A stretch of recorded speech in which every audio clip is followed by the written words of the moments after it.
Humans of the cardboard, welcome back to Just Nuts, guys. Today we need to talk a little bit more in depth about the new tactical tri decks. These are really cool product that they've been doing in the TCG. They did it last year, was the first iteration, and now they have a second one announced for 2025.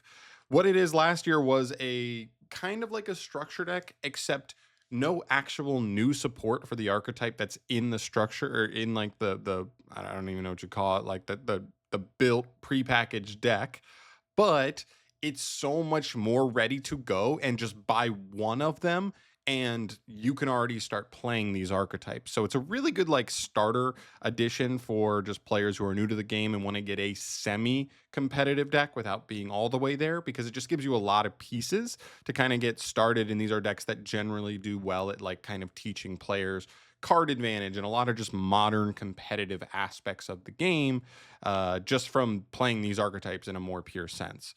And so last year, the three archetypes were Cyber Dragon, uh, Eldritch, and Live Twins or Evil Twins, depending on which one you want to call it. But the bigger deal there is that once we got those archetypes, once we got the tactical Tridex, a little bit later in the year, we finally got support announced for them. And so basically, what that tells me is any tactical Trideck going forward is like a little just like check mark in my brain of like, oh, these archetypes are getting support. It may be a little bit down the line because there is a little bit of like a break between, and we'll talk about that, how far I'm probably expecting us to wait if they follow the same formula. But if you're a fan of Rescue Ace or Exosister, the two new archetypes chosen for this run through of the Tactical Tridex in 2025, you can expect some pretty cool support going forward, because I think they did a pretty good job supporting the three archetypes from last year. So we're going to get into that, and we'll just dig in a little bit. So, of course, the two archetypes being Rescue Ace, Exosister. Let's break those down real quick. If you don't know about Rescue Ace, I think they're both actually deck build pack archetypes. The first one being Rescue Ace, kind of based on firefighters, but if they were like big mechs and stuff like that. It's a cool archetype. I actually saw some pretty legit competitive play. Actually, both of these archetypes did. It's really cool. It has one main deck boss monster that, if it resolves, feels crazy. It sets up to 4 in archetype Speller Traps straight from deck. Very strong. This archetype paired really well with the Sinful Spoils engine, but now that original Sinful Spoils is banned, there's definitely a void of consistency in the deck. You have Hydrant, you have the other normal summon, can't even remember his name. You have like the hand trapped kind of guy that can kind of get you engine cards out of the deck, but the deck is definitely devoid of consistency right now. That's the number one thing for me. They could also go and raise the ceiling of the deck a little bit too if they wanted. Even though when you set 4, they're not the craziest interruptions in the world, and they do a lot to like help you grind, but not necessarily help you just straight up set up like a nasty board. So I think they could do a couple things here. I think they could make a brand new. They definitely need a consistency card, something. Now, Live Twins, Eldritch, and Cyber Dragon all got 2 named archetypal support cards. So if I expect 2 new names, I would expect a main deck card that helps with consistency. That'd be a huge buff, like like just one of those 3 of. It's a starter. It's potentially an extender. It's really solid. You just play it at 3 because it's good for the deck. And then the other card could be so weird. It could be anything you want, really. This is a deck that has 0 extra deck cards whatsoever, so they could try and make like maybe the first Rescue Ace Link monster. They're all different. They're all the Rescue Ace monsters are all different levels, so Exceeds and Synchros don't make sense. They have no tuners or anything. I guess Fusion is possible, but again, you would probably need to do 2 cards because you'd probably need to make a Fusion spell and a Fusion, and the Fusion have to be pretty crazy for you to still want to play it.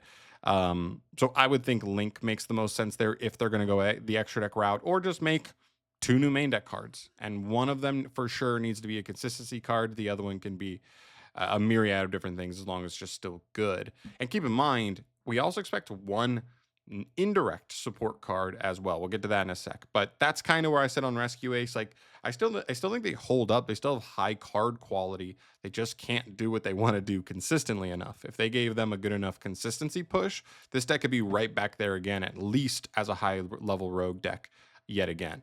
So original Sinful Spoils has kind of left this deck with a giant crater in consistency. That'd be the number one thing I'd want to see addressed.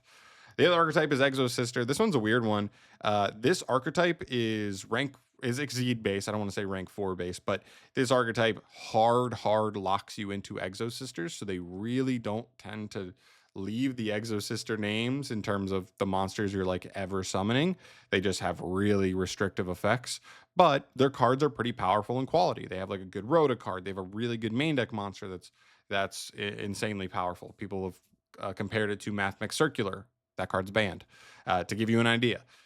On top of that, they have some good Exceed monsters. They have multiple Exceed monsters that search. They have multiple uh, Exceed monsters that like the turn they're summoned. They're pretty powerful in eruptions. And yeah, like the archetype has a lot of tools. And that's one thing to keep in mind is even if they get an indirect support card here, I don't know exactly what I'd be looking for just because this archetype does hard lock you into Exosisters. So an indirect support card seems weird, but I guess they could still make something that gives some support here. It'd definitely be the named support though that makes a little more sense. Um, the extra cards feel good. It honestly feels like a little bit close to Rescue Ace, where like consistency is fine, and there are some generic engines you can play, like the Spirit Monsters and just generic kind of search/consistency cards that are decent, but like not enough all the way. I would say the biggest thing for me would be for this archetype is like a little boost to consistency and a little small addition to its ability to push. Uh, if your main monster in the main deck gets negated or stopped or whatever, it really feels like the deck does not have a push after that. And that's kind of like another key piece here. If it's resolving, you're feeling pretty decent about your chances. But when it's not, you're not feeling great. So I think that would be another key thing to focus on is just giving the deck like a sec. The deck's so restrictive. It's so in and of itself. So you're not worried about it abusing outside cards as much. I know Shifter is like a big deal and stuff like that, but that to me is not as big a deal as what some other decks are able to take advantage of. So I would say I would want to focus on just giving them one more really good push card. Maybe it's something on the level of Martha, and that way, if they have two Marthas, it means if Martha gets negated, then they have a second one they could potentially have and continue to push. I think with the restrictions the deck has and the power creep that's come lately, that has basically put this deck into the irrelevant category. I think that would actually be relatively okay going forward. And then just to like shine a little more light on what we normally see for the tactical tri decks, keep in mind that in one core set, once we like a little bit after the tactical tri decks, and we'll put a timeline on this afterwards. But we got Delta of Temptation. This card clearly works with Eldritch. It foolishes Eldritch straight from deck or any level 5 or higher zombie, and then even gives you the potential to get a bonus zombie token to the field and adds itself back if it's sent even off the effect of Eldritch. So really good synergy there. It technically is like a generic zombie card, but it has the most clear Eldritch synergy. So that makes sense. A Balaku, again, another pretty generic card, good, really good link 4. But because this card is a fiend and can reborn any light or dark monster, it actually has really good synergy with the live twins, evil twins, which is really good. So again, a little bit of generic application, but has specifically really good synergy with evil twins and live twins. I believe the only locks that archetype does is really locking you into fiends for the most part. So this deck is totally, or this card is totally live there. And then Clockwork Knight. This one is the most clear iteration of like basically this is Cyber Dragon support. I know this is kind of like a machine Almirage, but because it gets you Clockwork Knight specifically, and Cyber Dragon has such crazy synergy with Clockwork Knight, and even does combos that go through Cyber Dark Realm, it has the best synergy with this card overall. So this one just seems so clear that it was designed to work with Cyber Dragons, and it does that to a T. And then you get their direct support in the following core set. So there was Cyber Jormungandr, and as well as one other card. You have the Eldritch Fusion card, as well as the new Trap, and then you got the Evil Twins, the Evil Twin Link monster, and the Live Twin main deck monster. So they got two more cards apiece. So 3 cards total, 2 direct, 1 indirect. And I think the last thing I want to mention here is timeline. What do we expect here? So as far as how this worked, these supports all came in core sets, which is important to note. So based on the timeline of last year, the tactical tri deck from last year came out late May. This year it's coming, or I'm sorry, early June. This year it's coming out in late May. And the way that worked was the following core set that came out like a month or two afterwards did not have anything for them. But the following core set is what had your indirect support cards. So a Baoku, Clockwork Knight, Delta of Temptation. So as far as the timeline we're on right now, Duelist Advance is the next core set coming after Alliance Insight.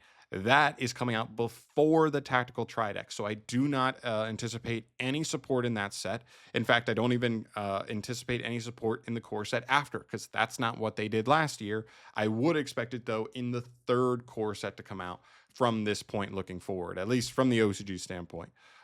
So apologies if you're a little bit upset that you might have to wait a good, you know, 6 to 8 months to see what the support is going to be for the archetype you want to see.